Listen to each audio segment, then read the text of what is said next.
కానీ మీరు కొన్ని వందల రెసిపీస్ చేస్తారు ఇప్పటివరకు. మీరు చేసిన రెసిపీస్ అన్నీ కూడా వాళ్ళు ట్రై చేసిన వాళ్ళకి వాళ్ళ పొట్టి పెరిగిన వాతావరణం ప్రకారం ఆంధ్ర అయితే ఆంధ్ర, తెలంగాణ అయితే తెలంగాణ, రాజస్థాన్ అయితే రాజస్థాన్ వాళ్ళకి నచ్చుతాయి డెఫినెట్గా. లేదు వాళ్ళకి తగ్గట్టుగా కొంచెం మోడిఫై చేసుకుంటే వాళ్ళకి నచ్చుండొచ్చు. కానీ మీ వరకు నచ్చని పదార్థం ఏమైనా ఉందా? అబ్బాయి ఇది ఎలా చేసినా నాకు నచ్చదు, ఛాన్సే లేదు. ఎందుకంటే చక్కెర పొంగల్ దగ్గర నుంచి మీరు ప్రతిదీ చేసి పెట్టారు, తిరుపతి పులిహార దగ్గర నుంచి మీరు ప్రతిదీ చేసి పెట్టారు. అంటే కొన్ని నచ్చని, నేను యాక్చువల్గా నేను pure non vegetarian. Is it? Absolutely pure non vegetarian. But నన్ను చూస్తే అందరు వెజిటేరియన్ అనుకుంటారు, బట్ కదా మా ప్యూర్ నాన్ వెజిటేరియన్. కానీ ఎక్కడో అండి నాకు కొన్ని డబుల్ స్టాండర్డ్స్ ఉన్నాయి అని అనిపిస్తుంది చాలా సందర్భాల్లో. యానిమల్స్ కటింగ్ ఇవన్నీ నేను చూడలేనండి, కానీ అవి తెస్తే మాత్రం శుభ్రంగా తింటాను, కానీ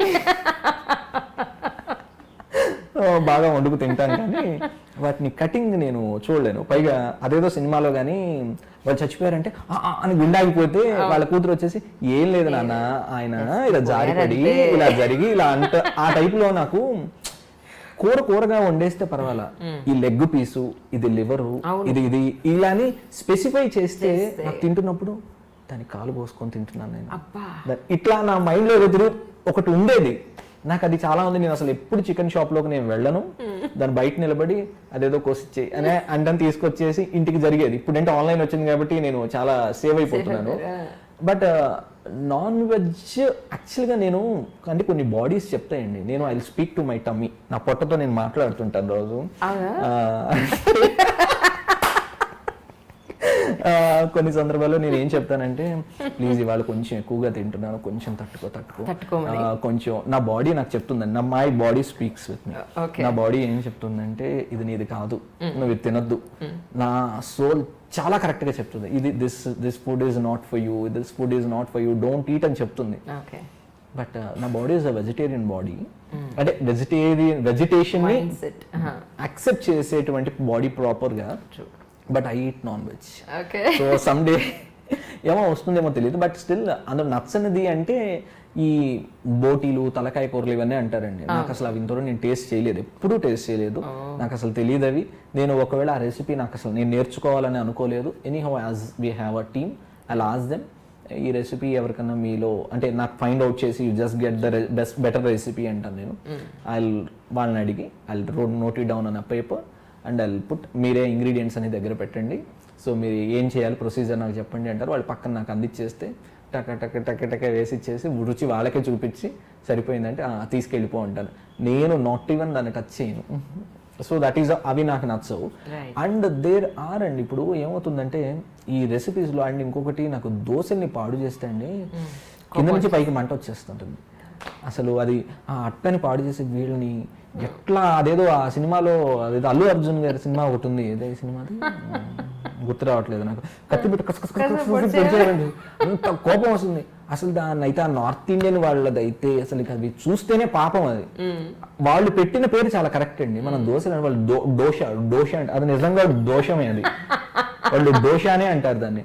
ఎంత దాని మీద నానా చెత్త వేస్తారు, అది నచ్చట్లేదా అంటే this is purely my taste అండి, అంటే your taste my taste my differ, but ఇది ప్యూర్లీ. కానీ ఎంత కోపం వస్తుందంటే ఆ దోశల్ని పాడు చేస్తారండి, దాని మీద ఏంటేంటో పోస్తారు. మా మామయ్య ఒకసారి హోటల్ నడిపేటప్పుడు అంటే ఫ్యూ ఇయర్స్ అగో ఆయన ఈ స్ట్రీట్ ఫుడ్ వీడియోలు పెడుతుంటారు. మరి ఫోన్ ఒరే ఏంట్రా హైదరాబాద్లో దోశ మీద అదేదో పేస్ట్ లాంటిది ఒకటి వేసాడు, దాని ఏదో ఇట్లా పులిమాడు, దానిపైన ఇంకేదో పొడి చల్లాడు, అదేమి దోశరా అన్నాడు. మామయ్య నీకు తెలిసిన నాలెడ్జ్ చాలా గొప్పది, నువ్వు కలుషితం కావద్దు వీటిని చూసి, నీకు తెలిసింది ఏదో నీ హోటల్లో నువ్వు అదే దోశని కంటిన్యూ చేయి, ఈ దోశలు చూడొద్దు, పొరపాటున తిందామని అనుకోవద్దు. పైగా వాడు వేసే దోశ మినపప్పు కాదండి, మైదా పిండి, శనగ పిండి, అదేదో ఎల్లో కలర్ లో ఉంటుంది, దాని రూపమే చాలా చిత్రంగా ఉంటుంది. ఎగ్జాంపుల్ చెప్తున్నా, అంత ఇదిగా ఉండేటువంటి ఆ దోశలు ఎగబడి తింటారండి. హైదరాబాద్ లో చాలా పేరు మోసిన ఒక దోశ పాయింట్, ఆ దోశ పాయింట్ నా జీవితంలో నేను వెళ్ళను. నన్ను చాలా మంది రిక్వెస్ట్ అడుగుతుంటారు ఆ దోశ పెడతారా అని. అది ఎట్లా నచ్చిందని నీకు ఆ దోశ, ఇంత స్వచ్ఛంగా ఇంత దోశలు చక్కగా మన దోశలు మనకు ఉంటే ఇవన్నీ వదిలేసి ఆ వికారాలు ఏంటి? నిజం.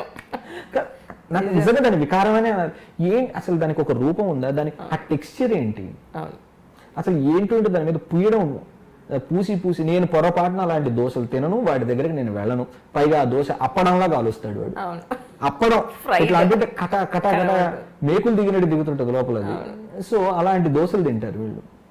నార్త్ ఇండియన్ వాళ్ళు చాలా, బాంబే వెళ్తే ఉంటాయండి దోశలు. అసలు ఆ దోశలు మన జీవితంలో తినం.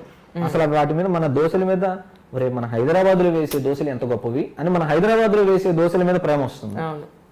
నిజంగా అండి. మీరు ఆంధ్రాలో, నేను మీకు ఒక మంచి ఎగ్జాంపుల్ చెప్తానండి. ఫ్యూ ఇయర్స్ అగో, అంటే not few years ago, 2008 or 2009లో హైదరాబాద్లో ఇక్కడ శబ్దాలయ మల్లెమాల దగ్గర నేను వర్క్ చేస్తున్నప్పుడు వెనక వీధిలో వసంత భవన్ అని ఓపెన్ చేశారు. ఐ లవ్ వసంత భవన్ అండి, చెన్నై వసంత భవన్. సో నాకు చెన్నైతో చెప్పే కదా, చెన్నై స్ట్రీట్ ఫుడ్, చెన్నై వెళ్తే అనేదో ఒకటి అనిపిస్తుంది అనమాట. సో నాకు చెన్నై ఫుడ్, తమిళనాడు ఫుడ్ అంటే చాలా ఇష్టం. అయితే వసంత భవన్ లో సాంబార్ ఎంతో ఎంతో ఇష్టం నాకు. So as like Saravana Bhavan. అయితే వసంత భవన్ వాళ్ళు ఇక్కడ ఓపెన్ చేస్తే నేను చాలా ఎక్సైట్ అయిపోయి దానికోసం ఒక డే స్పెసిఫిక్ గా పెట్టుకుని వాళ్ళ సాయంత్రం నేను వెళ్ళి త్వరగా నేను వసంత భవన్లో నేను సాంబార్ తినేసి దాని కుత్తు పరోటా ఇవన్నీ నేను తినాలి ఇవన్నీ అనుకొని చాలా వెళ్ళాను. వెళితే సాంబార్ తింటే పూర్తిగా డిసప్పాయింట్మెంట్. తినేసి ఇదేంటి ఇలా ఉంది, సర్లే కుత్తు పరోటా అని అది తిన్నాం. ఏంటి ఇది కూడా not up to the mark, అదేదని అనుకుంటున్నాను. అడిగిన తర్వాత సార్ వాళ్ళ పెట్టిన సెకండ్ డేనో ఏదో ప్రాబబ్లీ ఇప్పుడు తీసేశారు, అసలు లేదా అది వసంత భవన్. అయితే నేను అడిగాను, ఇది చెన్నై లాగా సాంబార్ లేదండి, చెన్నైలో లాంటి రుచి లేదు, ఎందుకని లేదు అన్నాను. అయితే అతను అన్నాడు, సార్ ఆ నీళ్లు ఈ నీళ్లు వేరుగా సార్ అన్నాడు.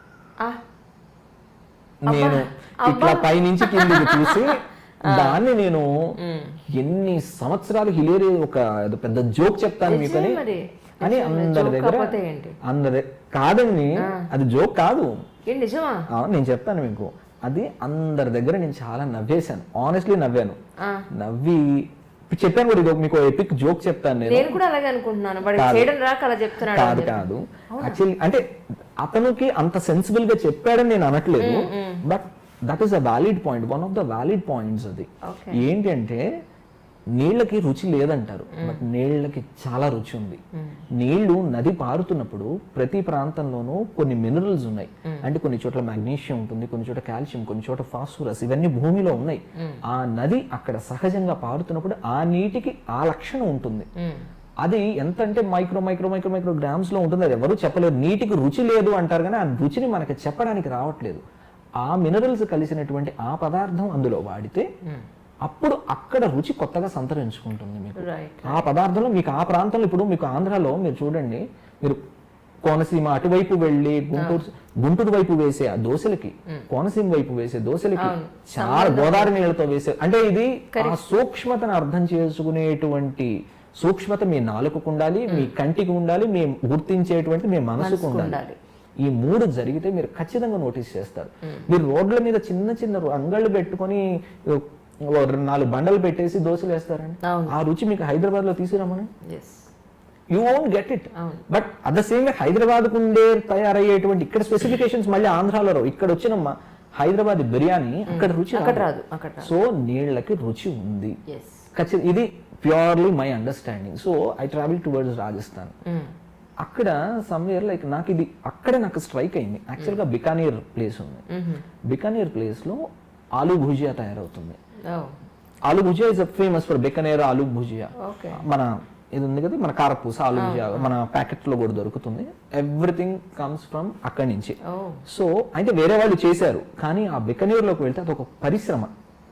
అయితే అక్కడ నేను అడిగాను వాళ్ళని, సో ఈ రెసిపీ ఇక్కడ అంటే ఆయన నాకు అలా అని చెప్పలేదు, బట్ స్టిల్ ఆయన మాటల్లో ఆన్ ది గోల్, ఇప్పుడు నేను మీతో ఎలా ఆన్ ది గో మాట్లాడుతున్నాను, అతను నాతో మాట్లాడినప్పుడు వాళ్ళు నాతో కాన్వర్సేషన్లో చెప్పింది ఏంటంటే, అటువైపు ఉన్న నీళ్ళకి ఆ బికనీర్ సైడ్ ఉండేటువంటి ఒక నదో చెరువో ఏదో సంథింగ్ ఏదో ఉంది, ఆ నీళ్లలో సున్నం ఎక్కువ ఉంది. సున్నం అక్కడంతా సున్నపు ఇది ఉందట. దాని నుంచి ప్రవహించిన నీళ్లతో వాళ్ళు ఆలు భుజియా చేయడం వల్ల అది గుల్ల తీరుతుంది. సో ఆ గుల్ల మీకు ఇంకెక్కడా రాదు, అది మీరు వేరే నీళ్లతో చేస్తే మీకు ఆ రుచి రాదు అన్నాడు. దెన్ నాకు అక్కడికి వెనక్కి వెళ్ళి కనెక్ట్ అయింది.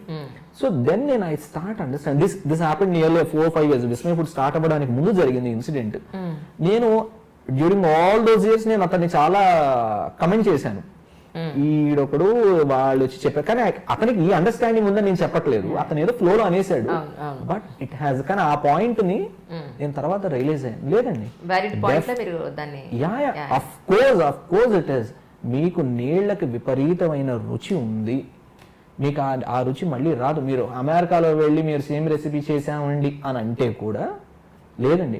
పాలు పితకడంలో నాకు తెలిసిన వ్యక్తి సంగతి చెప్తున్నాను. పాలు ఏ వేగంతో పితికాడు, అది మషిన్తో పితికిందా లేకపోతే దాన్ని కూడా చెప్పే వ్యక్తి నాకు తెలుసు. అంటే ఎంత సున్నితమైన మనసు ఉండాలి దానికి, అంటే దాన్ని అర్థం చేసుకోవడానికి ఒక సిట్ చేసి అతని ఎంత సున్నితత్వం కావాలంటే దాన్ని అర్థం చేసుకోవాలి. నాలుక, మనసు, ఇవన్నీ దాని మీద పనిచేయాలి. అంత సున్నితమైన మనసు ఉన్న వాళ్ళే చేయగలరండి.